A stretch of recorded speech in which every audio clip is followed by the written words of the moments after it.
AfroTales Podcast is a part of the Connected Podcast Network. Ahoy, my friends. Welcome aboard the AfroTales Podcast. I'm your storyteller, Amon Mazinga. Join me as we explore the tales that grew from the people of indigenous and African descent in the Americas and the Caribbean. After, come and see me, chef, who will impart upon you a recipe for the story you have just heard. So with no further ado, let us set sail on this new age of exploration. The beginning life of the hummingbird. Our first father, the Absolute, grew from within the original darkness. His sacred soles of his feet and his small round standing place. These he created as he grew from within the original darkness. The reflection of his sacred thoughts, his all-hearing, the sacred palm of his hand and its staff of authority, the sacred palms of his branched hands tipped with flowers. These were created by Namandui as he grew from within the original darkness.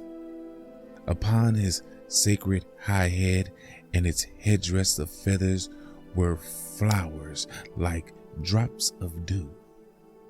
Among the flowers of the sacred headdress hovered the first bird, the hummingbird.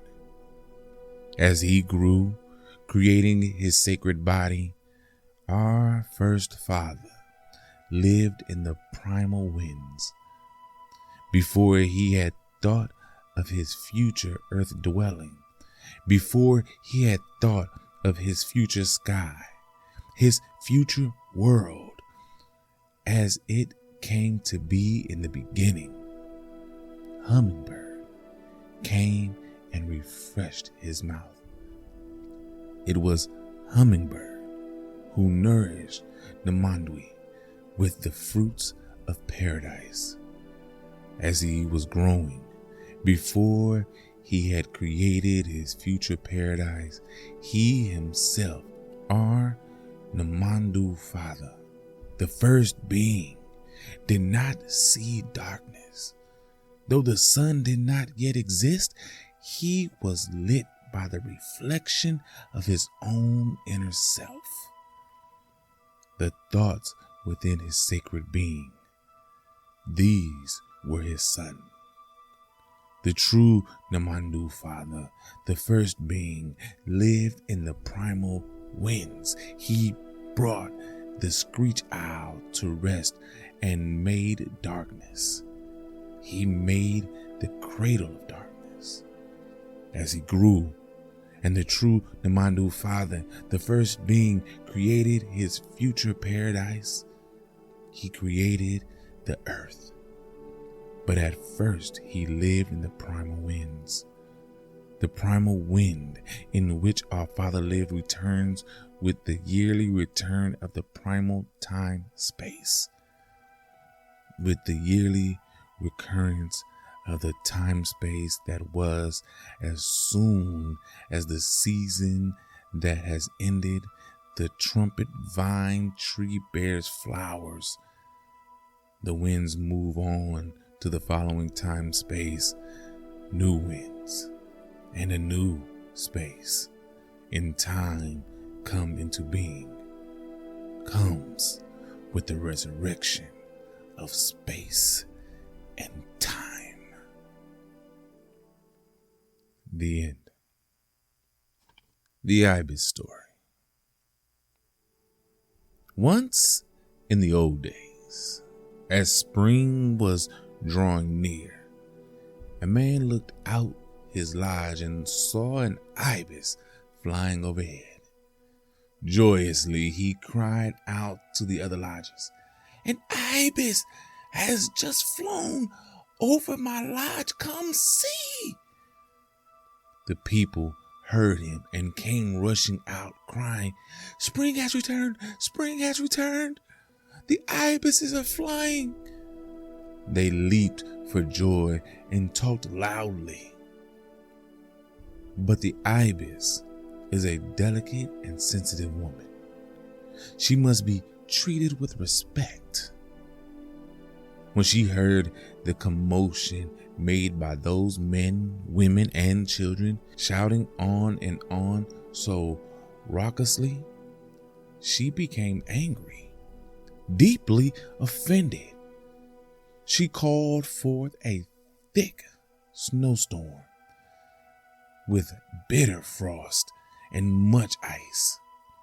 Snow fell and kept falling for whole months. Snow fell incessantly. The entire earth was covered in ice, and it was agonizingly cold. The water froze in all waterways. Many people died. They couldn't board their canoes or travel to get food. They couldn't even leave their dwelling places to gather firewood. Heavy snow lay everywhere. More and more people died. After a long time, the snow stopped falling. Soon, the sun came out and shone so brightly that all the ice and snow melted. The earth had been covered with it, even up over the mountaintops. But now there was much water flowing into the canals and into the open sea. The sun grew so hot that the mountaintops were scorched and remain bare to this day. The ice in both the broad and the narrow waterways melted. Then at last the people could get down to the beach and board their canoes and go find food. But on the high mountain slopes and in the deep valleys, the ice held fast and still does. The sun was not hot enough to melt it. It can yet be seen extending even over into the sea. So thick was the ice sheet that once lay over the earth.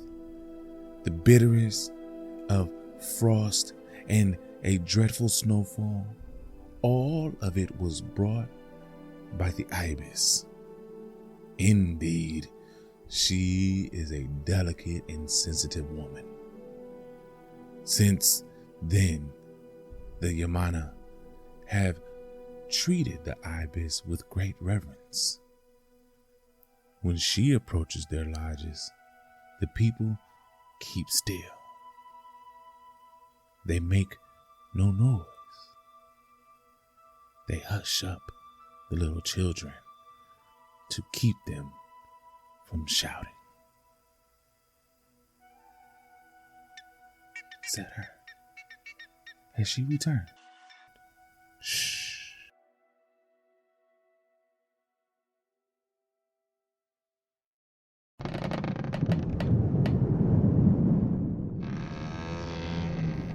Wow, another two great stories coming out of the Latin American Folktales book by John Beirhorst.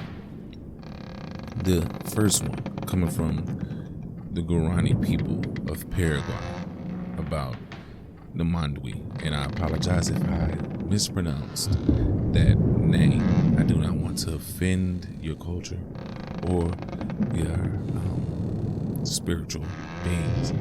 That is never my intention. So again, I apologize. I hope I said it correctly. I looked it up many times, tried to find people saying it from that area to correctly pronounce it.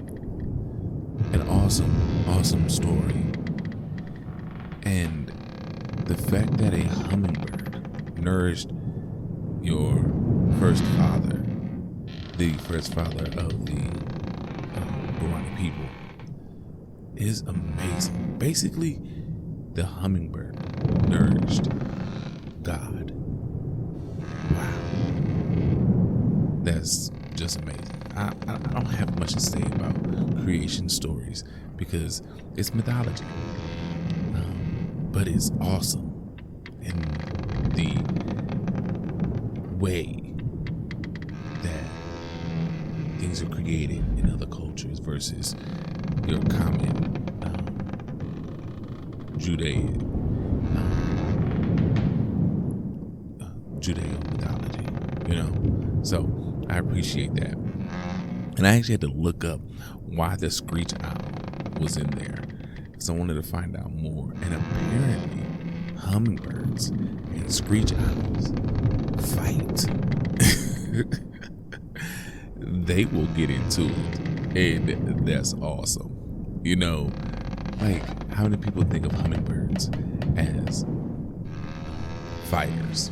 But they will fight hawks, birds, all kind of creatures, and all kind of other bird species, no matter how small they are. So it doesn't matter how small you are. If you got enough fight in you, you can do your thing.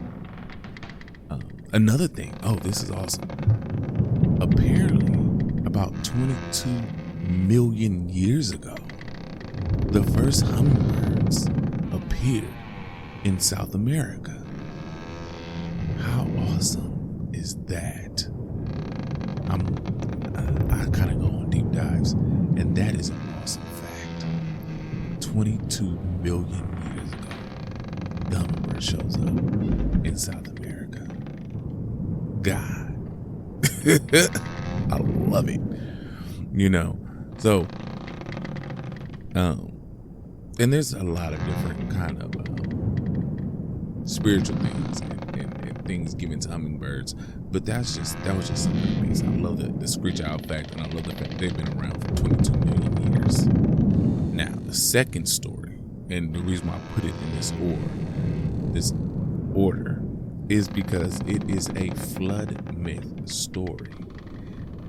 Yes, flood myth stories do exist in other parts of the world and have nothing to do with Christianity, right? The Ibis story, her being so sensitive that she froze the world. Ice Age, right? The last Ice Age, first Ice Age, major great Ice Age. I don't know which one it was, but she did it. And then the sun came out and flooded everything. And if you go down, if you look up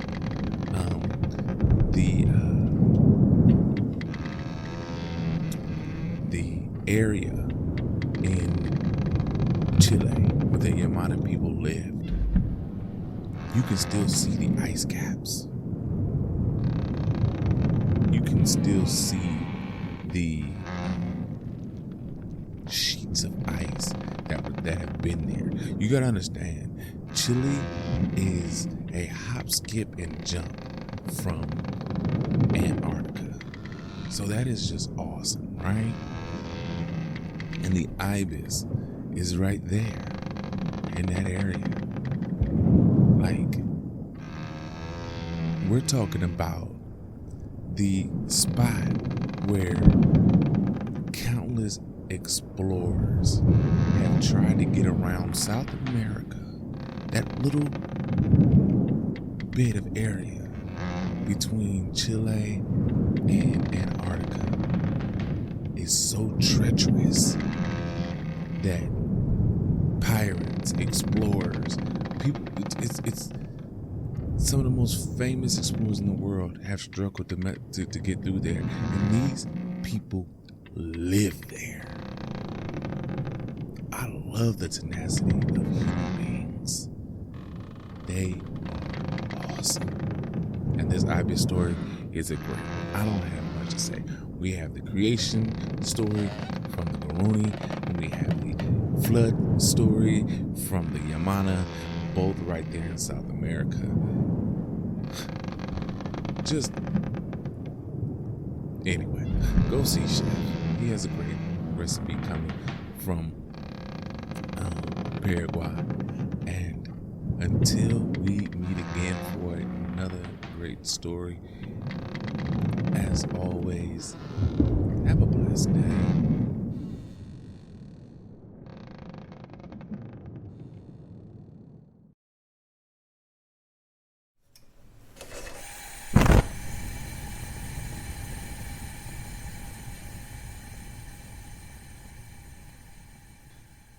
Welcome, my friends, to the Galley. I am your chef, and today we have a wonderful recipe inspired by the story you have just heard. Today, we will be creating Sopa Paraguaya, or Paraguayan cornbread. Now, what will you need for this recipe? 1 tablespoon of butter, 1 tablespoon of corn or vegetable oil, 1 cup of diced onion, a 1/4 cup of diced red bell pepper, a 1/4 cup of diced green bell pepper, 1½ cups of yellow cornmeal, 1 cup of milk, 2 tablespoons of granulated sugar, ½ cup of cottage cheese, low fat or non-fat are fine, 2 large eggs, 1 tablespoon of salt, 1/4 to ½ teaspoon of coarsely ground black pepper to taste, 2 teaspoons of baking powder, 1½ cups of fresh or frozen corn kernels, 1 cup of grated Monterey Jack or pepper jack cheese. Now, how do we put this together? Easy. First, preheat the oven to 375 degrees Fahrenheit. Grease a 9 by 9 pan that's at least 2 inches deep, or a shallow 2-quart casserole dish, or even a 10-inch cast iron skillet at least 2 inches deep. All of these can be used, or either one. In a medium skillet over medium heat, melt the butter and pour in the oil. Add the onions and cook until translucent, stirring occasionally. If you're going to bake in a 10-inch cast iron skillet, go ahead and use it to saute the vegetables. Then you can add the peppers and cook for 1 more minute. Remove from the heat and cool to room temperature. If you're using the same skillet to bake the bread, remove the vegetables. There is no need to wash the pan. Just wipe out any stray bits of stuck-on veggie. Then, in a large bowl, combine the cornmeal and milk. Stir in the sugar, cottage cheese, egg, salt, pepper, and baking powder. Stir in the corn kernels and cooled onion mixture. Stir in the cheese and then transfer the batter to the pre-prepared pan. If you are using the same skillet in which you are sauteing the vegetables, grease it again using non-stick vegetable oil, pan spray, or shortening. Bake for 40 to 45 minutes in the 9 by 9 pan. 30 to 35 minutes in the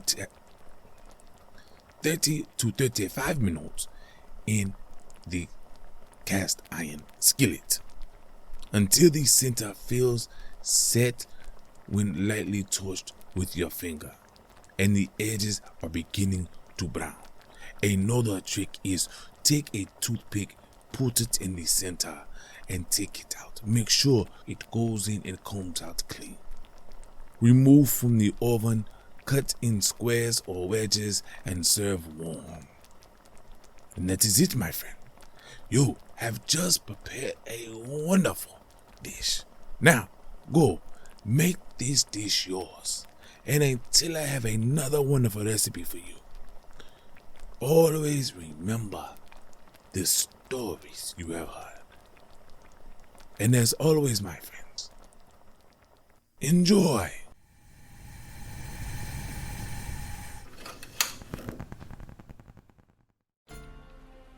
Thank you for joining us on this voyage. Thanks to Art by Chalet for the logo, episode, and t-shirt designs.